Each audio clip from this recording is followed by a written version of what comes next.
Hello दोस्तों, मैं लौट के आ चुका हूँ मार्शियल गॉड के एक न्यू एपिसोड के साथ। अब तक अगर आप लोगों ने हमारे चैनल को सब्सक्राइब नहीं किया तो सब्सक्राइब कर दीजिए इस तरह की न्यू वीडियो डेली देखने के लिए। अब तक हमने मार्शियल गॉड में देखा कि सुरुई और सुमे होश में आ जाते हैं, जिसको देख के सुफेंग बहुत ही खुश हो जाता है। और आखिरी में हमने देखा था कि सुफेंग, सुरुई और सुमे सारे लोगों के सामने आ जाते हैं, जिसको देख के सारे लोग उधर हैरान हो जाते हैं। और आज के एपिसोड के शुरुआत में हमें दिखाया जाता है सुफेंग उधर के सारे लोगों को सॉरी कहने लग जाता है उधर लेट से आने के लिए। तभी हमें दूसरी तरफ सुरुई और सुमे को दिखाया जाता है जो अपने फादर ऑफ ब्रदर से बातें कर रहे होते हैं। तभी हमें दिखाया जाता है जान डायनेस्टी का प्रिंस जियानुशेंग ब्रदर जैंगटियान को कहने लग जाता है, सीनियर जैंगटियान, ये दोनों ब्यूटीफुल लेडी कौन है और ये दोनों लेडी सुफेंग के साथ क्यों है।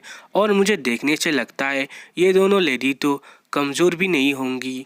तभी ब्रदर जैंगटियान जियानुशेंग को कहने लग जाता, ओ मैं तो भूल ही गया तुम्हें इनके बारे में बताने के लिए। और ब्रदर जैंगटियान सुरुई और सुमे के बारे में सारा कुछ जियानुशेंग को बता देता है। तभी हमें दूसरी तरफ फाउंडर को दिखाया जाता है जो सुफेंग को कहने लगते हैं, सुफेंग तुमने तो बहुत ही लेट कर दिया है, इसलिए तुम्हें जल्दी से इधर से जाना होगा।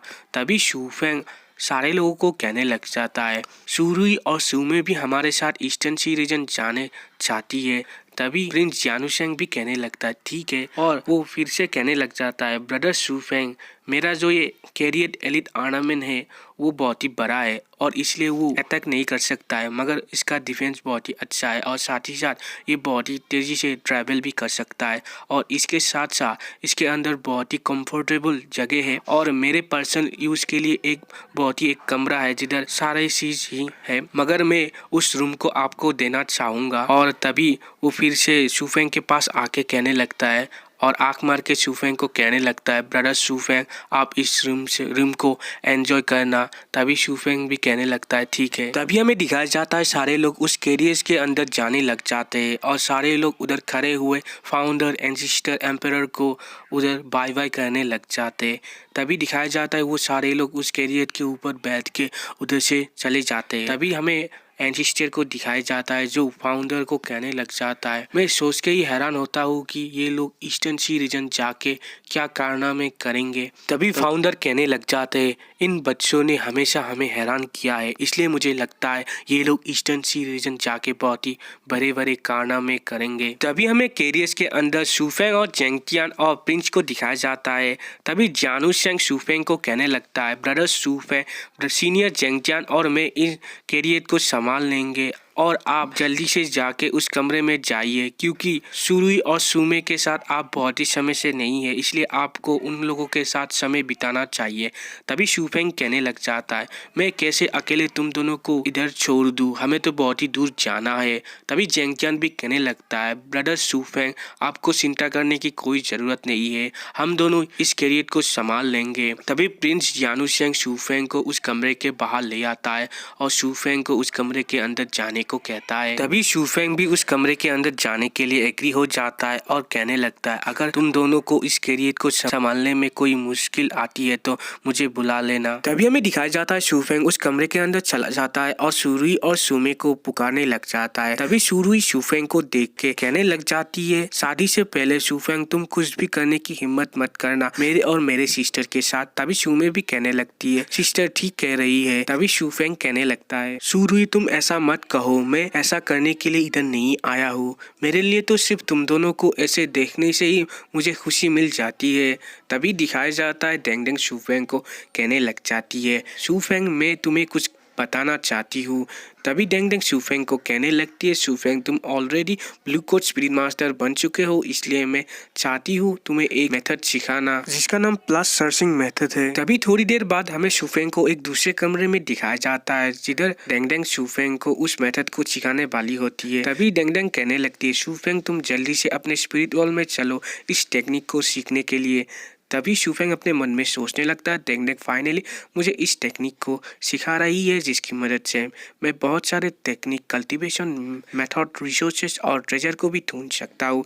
तभी हमें सुफेंग के स्पिरिट वर्ल्ड के अंदर दिखाया जाता है जिधर डेंगडेंग सुफेंग को कहने लगती है सुफेंग तुम ध्यान से सुनना, ये प्लस सर्चिंग मेथड बहुत ही यूनिक है और इसका रैंक बहुत ही ज्यादा है, जिसको एक गोल्ड क्लोथ स्पिरिट मास्टर भी आसानी से हासिल कर नहीं सकता है। अगर दूसरे लोगों को इस टेक्निक के बारे में पता चल जाएगा तो एक और जैसा ही माहौल हो जाएगा। और शूफेंग ये टेक्निक तुम्हारे सीक्रेट स्किल से भी ज्यादा रेयर है। तभी शूफेंग ये सारे बात सुन के डेंगडेंग को कहने लगता है कि डेंगडेंग ये स्किल क्या इतना ही यूनिक है, ये क्या असुरा वर्ल्ड स्पिरिट का एक यूनिक मेथड है। तभी डेंगडेंग शूफेंग को कहने लगती है कि नहीं, ये प्लस सर्चिंग मेथड को एक बहुत ही पावरफुल लेजेंडरी स्पिरिट मास्टर ने बनाया था और मैंने इस टेक्निक को हमारे एक सीनियर वर्ल्ड स्पिरिट से सीखा था, जो उस लेजेंडरी पावरफुल स्पिरिट मास्टर के वर्ल्ड स्पिरिट थे और वो वर्ल्ड स्पिरिट मेरे से हजारों गुना पावरफुल थे।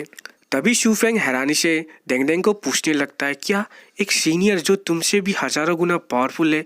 तभी डेंगडेंग कहने लगती है, उनके जैसा पावरफुल कम ही वर्ल्ड स्पिरिट हमारे असुरा वर्ल्ड स्पिरिट वर्ल्ड में है। तभी शूफेंग इस बात को सुन के हैरानी से कहने लगता है, अगर वो वर्ल्ड स्पिरिट इतना ही पावरफुल होगा तो उसका स्पिरिट मास्टर कितना पावरफुल होगा। तभी डेंगडेंग शूफेंग को कहने लगती है, शूफेंग याद रखना, मैं ये प्लस सर्चिंग मेथड को जानती हूँ, मगर मैं नहीं जानती हूँ कि तुम इसको आसानी से कल्टीवेट कर पाओगे या नहीं।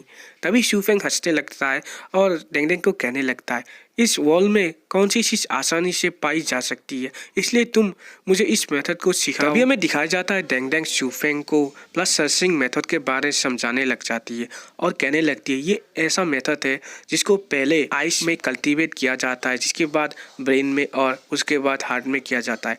जब एक इंसान उस मेथड से अपने आई के ऊपर कल्टीवेट करता है तभी उसे हेवनली आई मिल जाता है, जिसको सुन के शूफेंग कहने लगता है, क्या हेवनली आई? तभी डेंगडेंग फिर से कहने लगती है, हाँ तुम सही कह रहे हो, हेवनली आई। जब एक आदमी इस कल्टीवेशन मेथड से अपने आई को कल्टीवेट करता है तब उसे बहुत ही पावर की नीड होती है और वो सिर्फ blue coach spirit master power के साथ ही इसको कल्टीवेट कर सकता है। इसलिए मैं तुम्हें ब्लू कोच स्पिरिट मास्टर बनने तक इस मेथड को नहीं सिखाई थी और अब सिखा रही हूँ। तभी शूफेंग कहने लगता है, मगर ब्रेन कल्टीवेशन कैसे किया जाता है? तभी डेंगडेंग शूफेंग को ब्रेन कल्टीवेशन के बारे में बताने लग जाती है और कहने लगती है, ये कल्टीवेशन ऐसा होता है कि तुम्हारे ब्रेन को रिप्लेस कर दिया जाता है दुनिया के सारे नॉलेज से। और मैं एग्जाम्पल के रूप में कहूँ तो अगर तुम्हें पता चले कि एक माउंटेन में ट्रेजर है, इससे पहले तुम्हें उस माउंटेन के बारे में अच्छी तरीके से जानना होगा, तभी तुम उस ट्रेजर को हासिल कर पाओगे। और आखिरी में मैं कहूँ तो हार्ट कल्टीवेशन इससे बहुत ही आसान होता है, क्योंकि हार्ट कल्टीवेशन करने के बाद तुम्हें अपने ऊपर आने वाले सारे खतरों को महसूस हो जाता है और तुम्हारा हार्ट बहुत स्ट्रांग हो जाता है और तुम बहुत ही ब्रेव हो जाते हो, जिसकी मदद से तुम बहुत ही मुश्किलों से बाहर निकल सकते हो। शूफेंग ये प्लस सर्चिंग मेथड सुनने में बहुत ही आसान लगता है मगर करने में बहुत ही मुश्किल है, क्या तुम इसको करना चाहोगे? तभी शूफेंग कहने लगता है, ऑफ कोर्स मैं करना चाहूंगा। तभी डेंगडेंग कहने लगती है, अच्छा मैं अभी तुम्हें तीनों कल्टीवेशन मेथड को तुमको देता हूँ। और अपने मन में सोचने लगता है, शूफेंग अगर तुम सक्सेसफुली इस हेवनली आई को कल्टीवेट कर लेते हो तो तुम्हारे आई के बाद बहुत सारा पावर आ जाएगा, तुम दीवारों के आर पार देख पाओगे, तुम्हारे पास एक एक्सरे विजन आ जाएगा।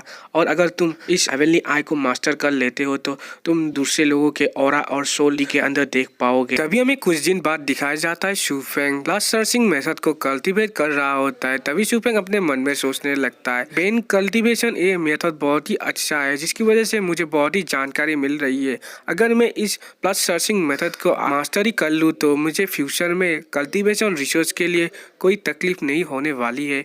तभी दिखाया जाता है बाहर से कोई शूफेंग को बुलाने लग जाता है। तभी शूफेंग बाहर आ जाता है। तभी हमें दिखाया जाता है बाहर और कोई नहीं शूमे होती है। तभी शूमे कहने लगती है, शूफेंग तुम जल्दी से बाहर आ जाओ, बाहर आके देखो, तुम्हें भी अच्छा लगेगा। तभी हमें दिखाया जाता है एक बहुत बड़े सी को, जिसको शूफेंग, जेंगटियान, चुरुई और सारे लोग उस कैरियर के ऊपर बैठ के देख रहे होते हैं। तभी प्रिंस यानुशियांग कहने लगता है, ईस्टर्न सी रीजन बहुत ही अमेजिंग है, इसके चारों ओर बहुत ही बड़ा सी है और इधर सिर्फ बहुत सारे आइलैंड है और जो आइलैंड हमारे 9th प्रोविंस से भी बहुत ही ज़्यादा बड़े हैं और इस सी के बॉटम में बहुत ही पावरफुल क्रिएचर रहते हैं जिसका मेजर भी नहीं किया जा सकता है। तभी जेंगटियान कहने लगता है, ये जगह तो बहुत ही अमेजिंग है, मुझे ऐसा लग रहा है मैं एक दूसरी दुनिया में आ चुका हूँ।